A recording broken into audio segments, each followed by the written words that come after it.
Hello and welcome to a transfer deadline day special of the Total Football Podcast. My name is Declan Hart. I'm joined by Andrew Conway. Hello. I'm Matthias O'Flaherty. Hello. We're just going to run down how the Premier League clubs have done this January transfer window. We're going to start with Manchester City. They brought in Aymeric Laporte, who we discussed on Monday's show, for $57.2 million. And Jack Harrison from New York City FC for $4 million. Well, first, Aymeric Laporte is a good signing for the future. Long-term target of Man City and other clubs. It's a thing for the future. I don't think it's going to hit that much this season. Yeah. It's more for next season and seasons after that, a replacement for Vincent Kompany. The other fella they signed from New York City, the young English fella, that is, I have a feeling that's more squad manipulation on...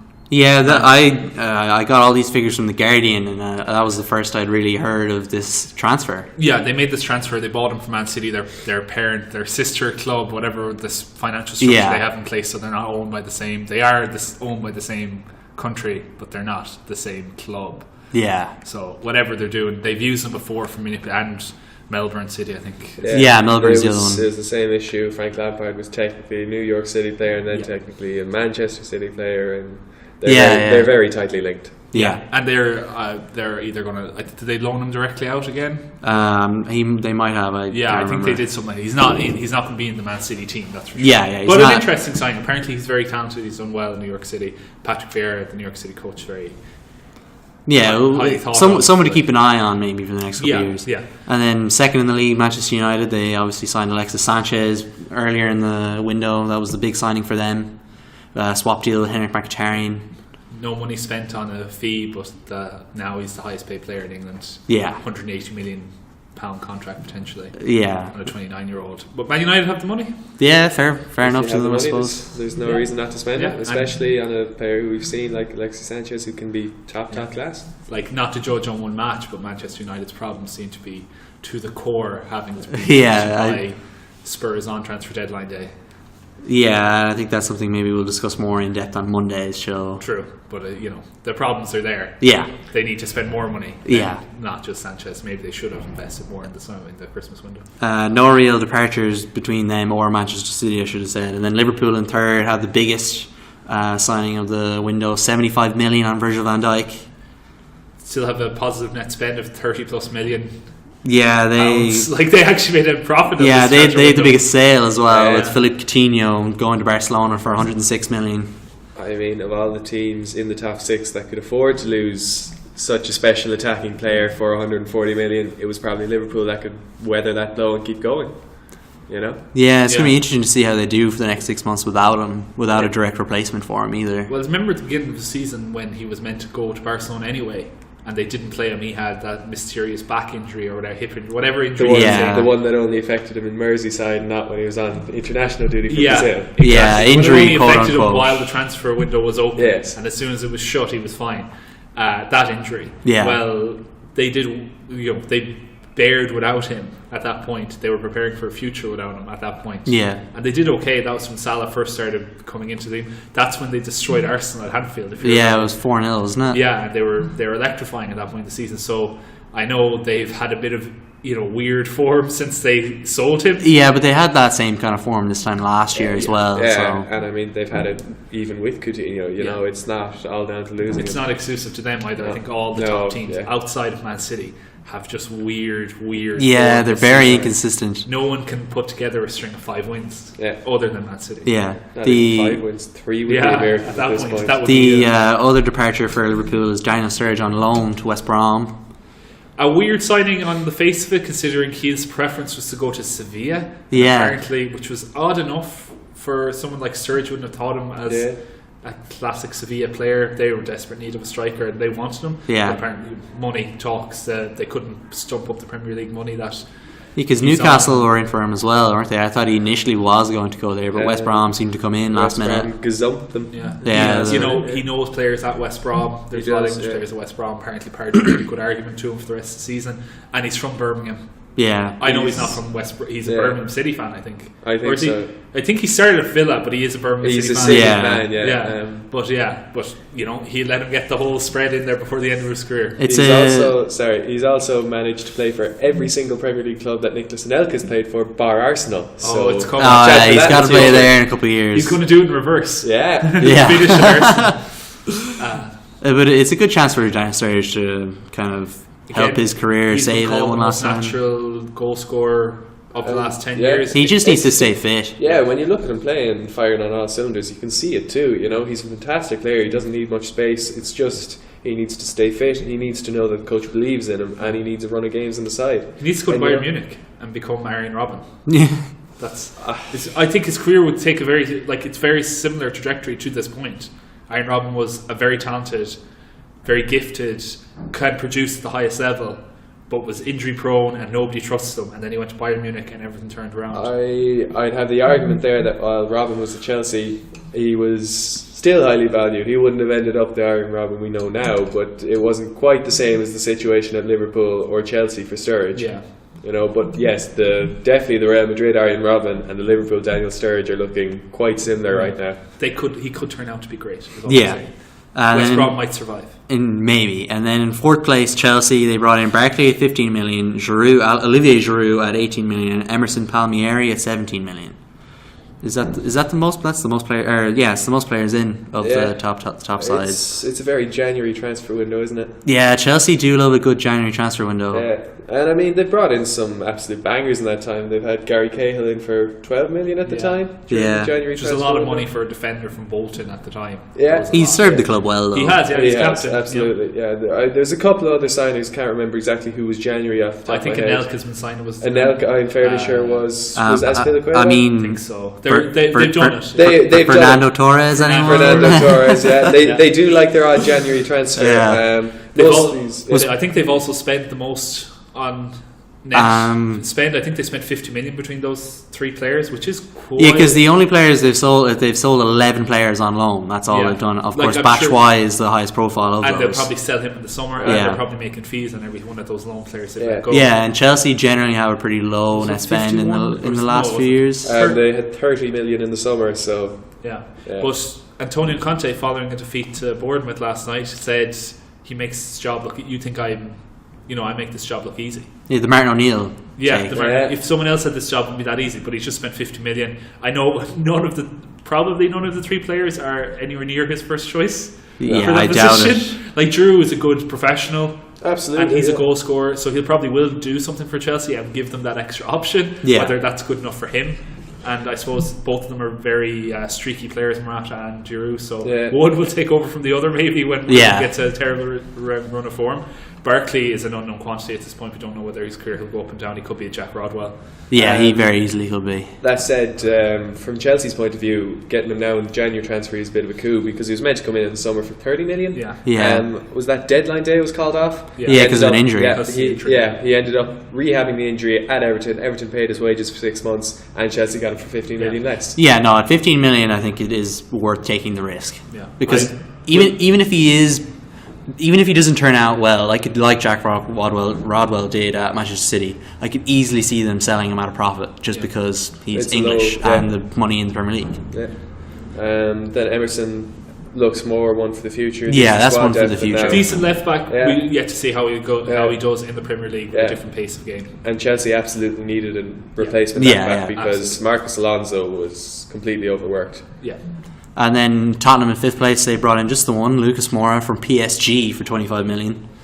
Yeah, they missed out on a few players they tried to get, and probably the same reason Arsenal missed out on Malcolm from Bordeaux, is that he was too young, he wasn't going to play. Lucas Moura wanted away from PSG for quite a while. 18 months or so, I'd say. He is electrifying pace. When he's in form, he can be fantastic. He has no end product. He is a classic signing for Christmas. He is exactly what every club signs at Christmas, and it doesn't work out. Yeah, I may be wrong on this, and he does add a completely different dimension than the current attacking.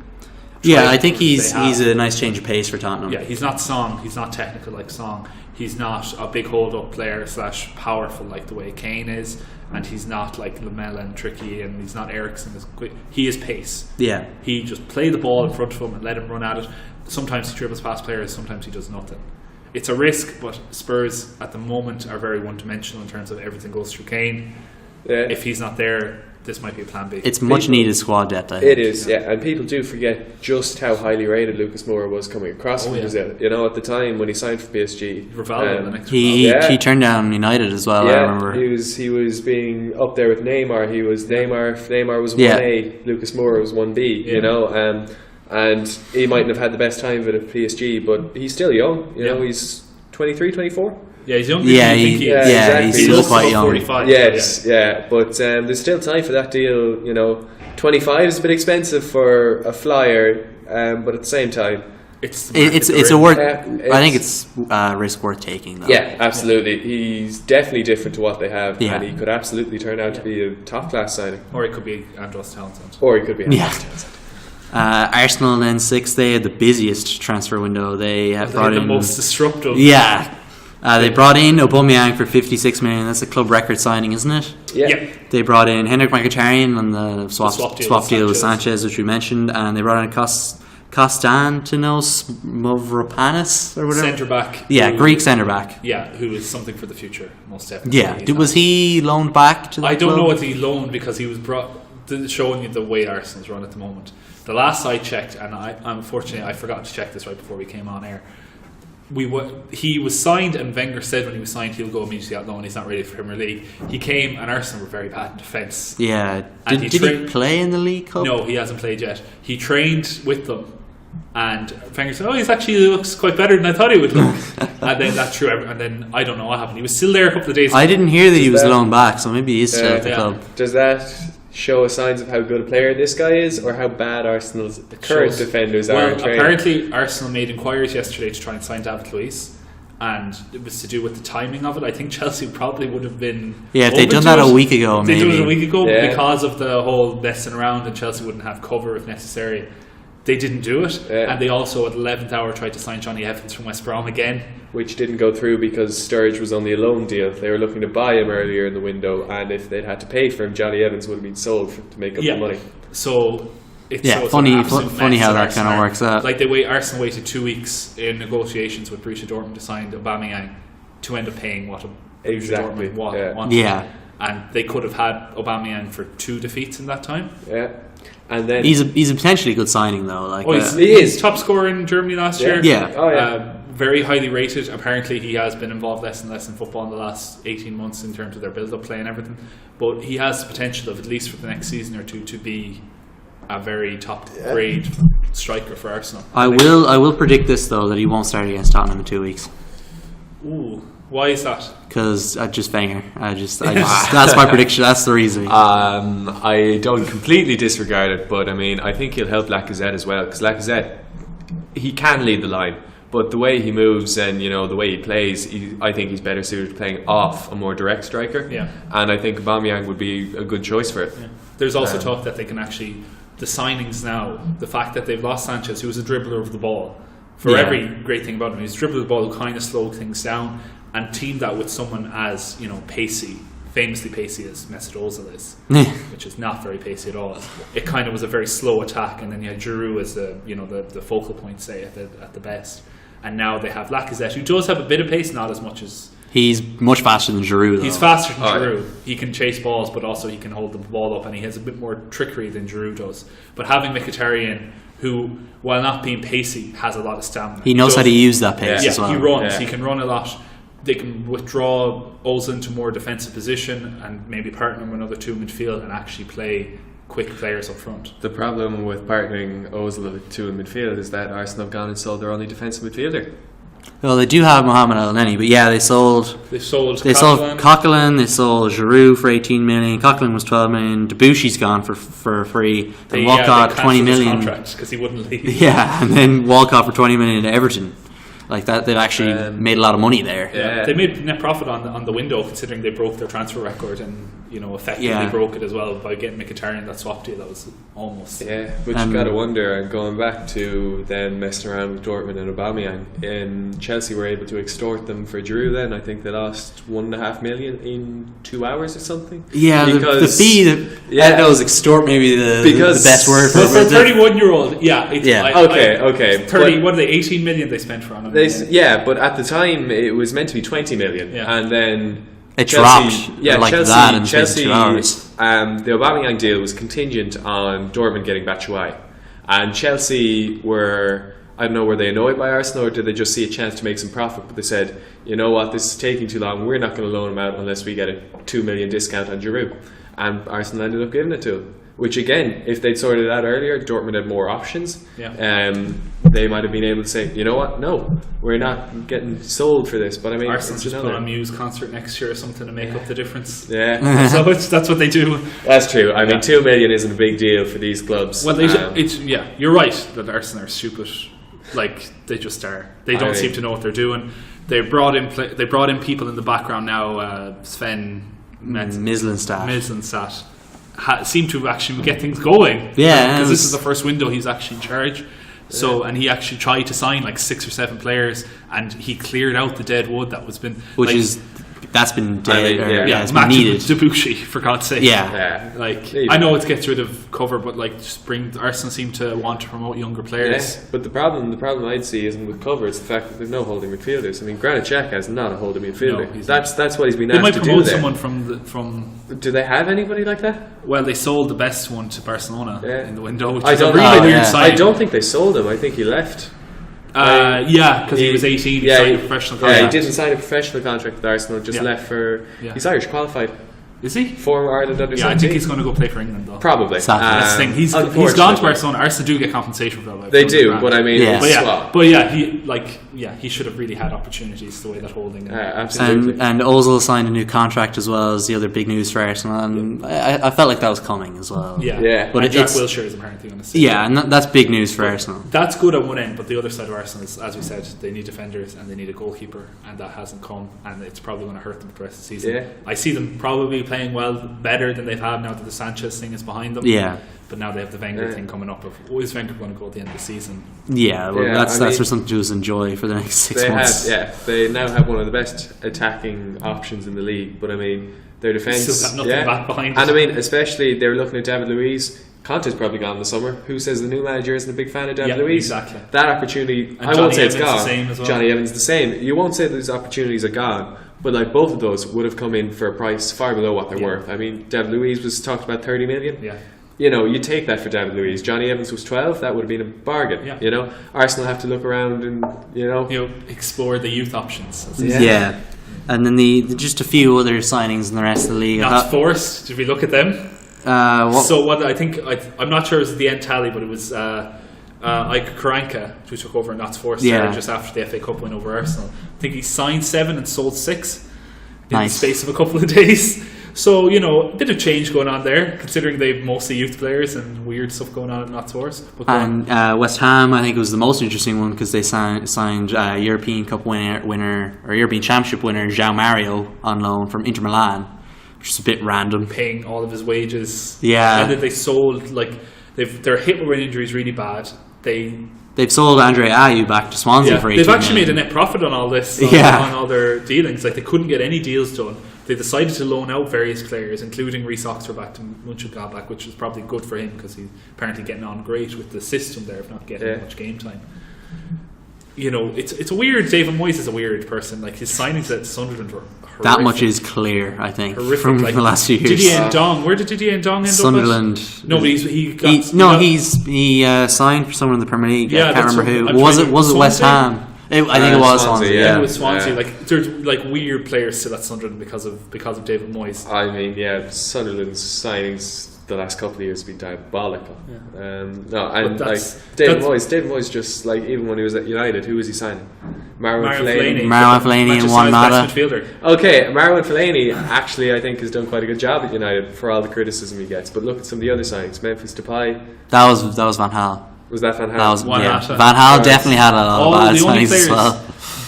That was the point of it, and that's the point David Moyes will make if you give him a second to make it, that he didn't get to make his stamp on the Man United squad. The Man United squad that just won the league. Yeah, he signed primarily two players, which are Marouane Fellaini and Juan Mata came in. One of them January, was a fluke, kind of forced upon him, which was Juan Mata. One of them was like, okay, this is who you're stuck with if you can't get Cesc Fabregas. And not only did he sign Marouane Fellaini, he sold him bought him 3 weeks after the release clause in his contract expired, and that had to he pay knew 20 about. million more for him. Yeah, that's Ed Woodward. That he negotiated. Yeah.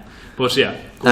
Everton signed Cenk Tosun, Theo Walcott, and Liquium Mangala on loan, but they continued their spending from the summer. Theo Walcott's already shown to be, he scored both goals. He scored both goals and he played well. And Walcott, when he's in form, can do that. He's a fast player. He's decent.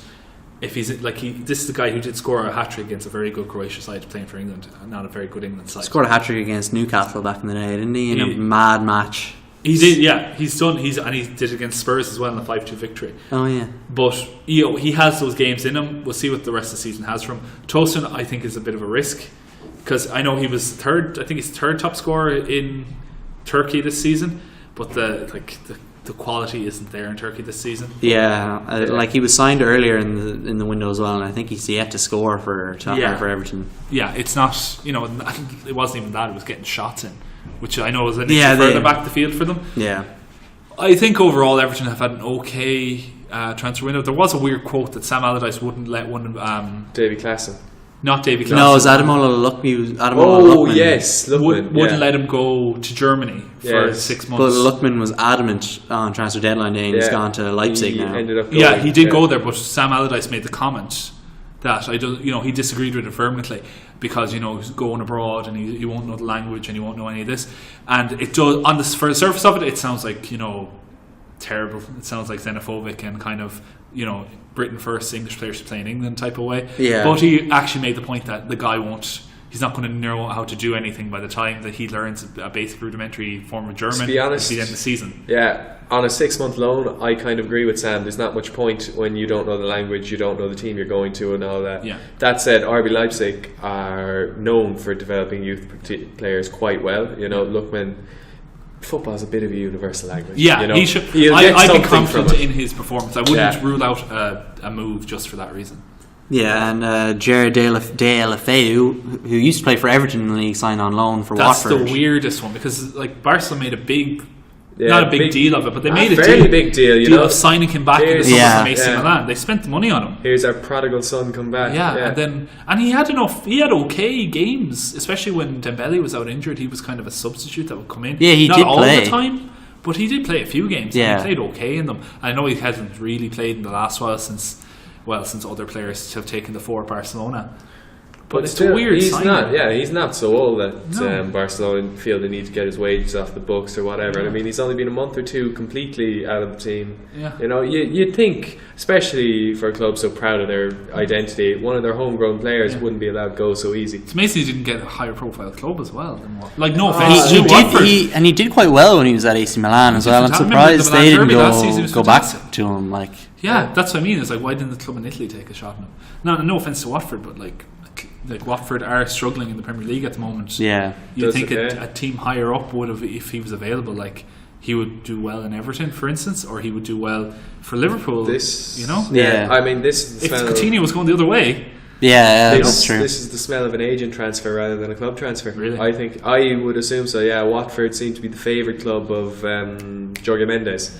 Other than Wolves, which you own. Other than Wolves, yes. But there is, Atletico, Benfica, Porto, all the Portuguese clubs really, and Watford seem to be the ones in English. The Pozzos have a bit of a working agreement with them. He's got a fair few clients at Udinese as well. I wouldn't be surprised if that's what swung it. And that's why clubs have such a good relationship with agents, because Del Feo is probably a player who could have got a better club than Watford. But if the agent's happy with the owners, he might well have swung it that way. Yeah. And are there any other transfers that we haven't talked about that intrigue you? One of the ones is Bournemouth, because they didn't actually sign anyone, but they offloaded a lot. On loan, I did see that. Benik Fobi's joined Wolves, Jorge Mendes Wolves side. It's weird that they're not. I know they've just beaten Chelsea. Yeah, it was an impressive result. It was, but I still don't see many goals on that side.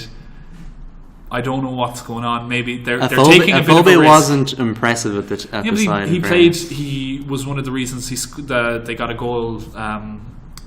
Jordan Ibe got that goal against Arsenal because Afobe was causing havoc down the right hand side and kind of pulling players out of the way, so there was space created on the left. Fair point. It's not like he was playing terribly, and he was playing for Bournemouth. He just wasn't scoring. I think it was Eddie Howe's problem. It's a weird one, but no one's scoring for them. Yeah, that's their problem. They're still up in 10th now. I think it shows confidence that there's going to be 3 really bad teams this season. But as we discussed in the regular show, there's such a fine margin between bottom or not. Well, next to bottom because Swansea are winning now. Yeah, they were out of the relegation zone until Wednesday. They have 10 points from the last 15 games, which include games against Tottenham, Arsenal, and Liverpool. Yeah. You know, that's and they haven't played noticeably better at all. They're just kind of like not losing. Yeah, I mean, I honestly do feel that Paul Clement was a little hard done by there, and you can see it. You know, the team. But maybe the change had to be made. Maybe the change did have to be made. Maybe it is the new manager who made all the difference. Well, that's more of a discussion for our other our regular show as well. Yeah, it's weird that across Europe, other than Coutinho, that's obviously a huge winter transfer. Yeah. Nobody really made much movement. I think it was more odd that there was so much going on in England this month. Yeah. Well, Goretzka had signed for Bayern on a pre-contract future contract. But there wasn't a huge amount of movement. Schalke have also said that he won't play for them again. Oh, have they said that? Apparently, the manager is not happy with them at all. Schalke are shooting themselves in the foot. Because they have a real chance of finishing ahead of Borussia Dortmund this year. And they'd love that. Be a scalp. If not winning the league, it'd be the best performance since probably their Champions League years. No, but I don't think the January transfer window is ever that big a deal outside of England. Yeah. You know, we get a little carried away with it watching the Premier League, watching the Torres deals. Andy Carroll going for 35 million on deadline day, all this thing happening. Yeah, it is funny. As a final review of the whole thing, you can look at each club by what signings they made and how desperate they were to make those signings. Yeah. How much in crisis they are. Like, we didn't even speak about Mahrez to Man City, quoted 60 million, and then apparently Leicester wanted the equivalent of 90 to 95 million for Mahrez. And City just went, no, it's fine. And if that was another club further down the league, they might have said they would have said like if that was Liverpool or someone like that, maybe someone who was chasing the league. But like Man City, they made a couple of signings and they seem to be long term ones rather than short term. While as each stage you go down in the league, the signings become more and more desperate. Yeah. At the same time, that City interest in Mahrez was apparently spurred by Sané's 6-week injury. Pep denies it, but it looks very suspicious. I thought it was quite strange when I heard the news first. But they've got confidence of it now that they're going to no Mahrez, no replacement. They can play Bernardo Silva, I think. They can play any. They could just rearrange the way they play. They've got 2 or 3 youth players who could do a good job there. What's the lead? 15 points. 15 points now. Yeah. I mean, if you can't play your youth when you're 15 points up. And how many games left now? 14. 13 in the league. Like obviously they have the Champions League, but Sané should be back. But again, as Pep said, he needed. What do you need? 20 more points or 30 more points to win the league? 10 wins. There I saw 8 to that now. Yeah. I think it was Nick Harris was talking about it on Twitter, saying that they could actually potentially win the league at the Etihad against Manchester United on the 7th of April. Yeah, that's their plan. Their plan. They could do it, and it could be earlier than that if the other teams remain as inconsistent as they are, and if these signings don't work out for them. And like that, I think that's the January transfer window. I think for everyone. Yeah. No, there's nothing else to note. Thank you for listening. Follow us on Twitter at the TF Pod. Our email is the tfpod@gmail.com. Share it to your friends. Listen to our regular episodes. We'll be back on Monday. We'll be back on Monday. Don't worry. Goodbye from us here, though. Au revoir.